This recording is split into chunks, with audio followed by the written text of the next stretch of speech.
चलती फिरती आंखों से अजान देखी है, चलती फिरती आंखों से अजान देखी है, मैंने जन्नत तो नहीं देखी है, माँ देखी है। नमस्कार दोस्तों, स्वागत है आप सभी का। मैं गौरव दुबे एक बार फिर आपके सामने उपस्थित हूँ ख्यालों के बक्से के साथ। तो आज ख्यालों के बक्से में आप सभी के लिए एक बहुत मशहूर शायर के कुछ शेर लेकर आया हूँ।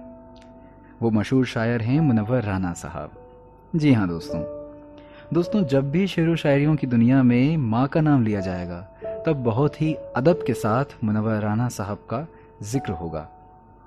ज़्यादातर ऐसा होता है कि हम अपने प्यार को, अपनी माँ के प्रति अपने प्यार को जता नहीं पाते। ऐसे में एक शेर ऐसी चीज़ है जो बहुत कम शब्दों में एक बड़ी मुकम्मल बात कह देते हैं। तो चलिए शुरू करते हैं सिलसिला शायरियों का।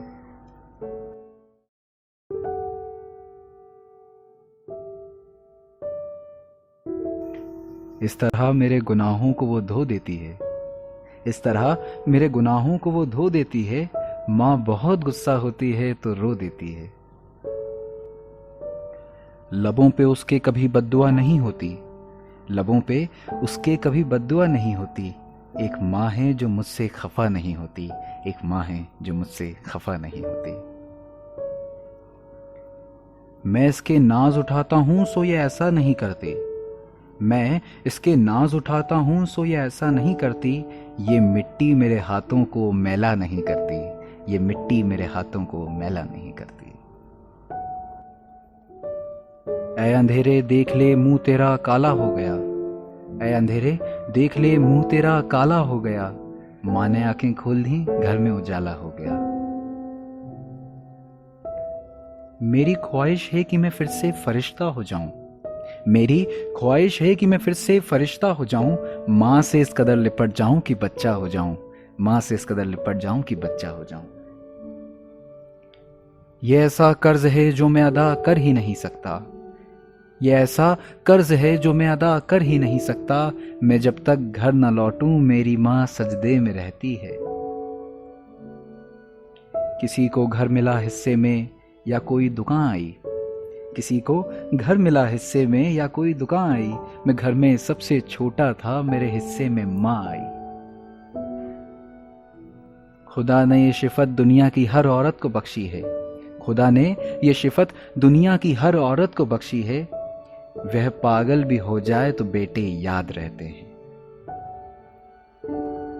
दोस्तों, हमारे देश के अंदर नदियों को भी माँ कहते हैं। तब ऐसे में मुनव्वर राना साहब का एक शेर है, वो कहते हैं कि तेरे आगे माँ भी मौसी जैसी लगती है, तेरे आगे माँ भी मौसी जैसी लगती है।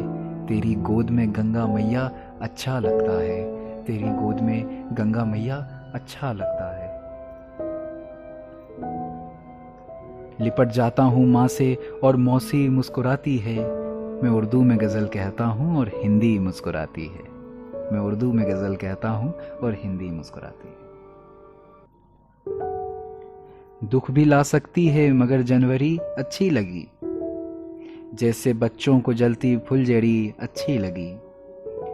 तेरे दामन में सितारे हैं तो होंगे फलक, मुझको मेरी माँ की मेली ओढ़नी अच्छी लगी, मुझको मेरी माँ की मेली ओढ़नी अच्छी लगी।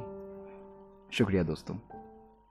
तो दोस्तों, ये थी मुनव्वर राना साहब की कुछ बहुत ही प्यारी सी शायरियाँ जो मुझे बहुत पसंद हैं। जैसे कि आज मदर्स डे है, पर मेरा मानना यह है कि माँ के लिए कोई एक दिन नहीं होता, साल का तो हर दिन माँ के लिए है। दुनिया के दो ही रिश्ते तो ऐसे होते हैं जिनमें कोई स्वार्थ नहीं होता। पहला रिश्ता दोस्ती का और दूसरा रिश्ता माता पिता का। इन दोनों ही रिश्तों को हम डेफिनेशन में एक्सप्लेन नहीं कर सकते, या हम चाहें इन्हें शब्दों में बांधना तो हम वो भी नहीं कर सकते। अगर आज माँ के बारे में कुछ कहना चाहूँ तो बस इतना ही कहूँगा कि हम सभी के लिए हमारी पहली ऑडियंस हमारी माँ होती है, हमारी पहली दर्शक हमारी माँ होती है। वो क्यों? वो इसलिए क्योंकि हम चाहे पेंटर हों, पोएट हों, डांसर हों, सिंगिंग करते हैं, या फिर स्पोर्ट्स में हो, हमारा कोई भी काम हो, हम सबसे पहले अपनी छोटी से छोटी, बड़ी से बड़ी कामयाबी अपनी माँ के सामने लेके जाते हैं। वही तो होती है जो हमें हर चीज़ सिखाती है। उसी से सीखकर तो हम जीवन में कामयाबी हासिल करते हैं। इस बात पे मुझे मुनव्वर राना साहब की एक बात याद आती है। वो कहते हैं कि बुलंदियों का बड़े से बड़ा निशान छुआ, बुलंदियों का बड़े से बड़ा निशान छुआ, उठाया गोद में जब माँ ने तब आसमान छुआ। तो दोस्तों, अंत में सिर्फ इतना ही कहूँगा कि इस वीडियो के अंदर आपको जो सबसे अच्छा शेर लगा हो वो आज अपनी मम्मी के सामने ज़रूर सुनाइएगा। इसी के साथ आपसे इजाज़त लेता हूँ। अगली बार फिर आऊँगा ख्यालों का बक्सा लेकर। तब तक के लिए खुश रहें, स्वस्थ रहें और अपना ध्यान रखें।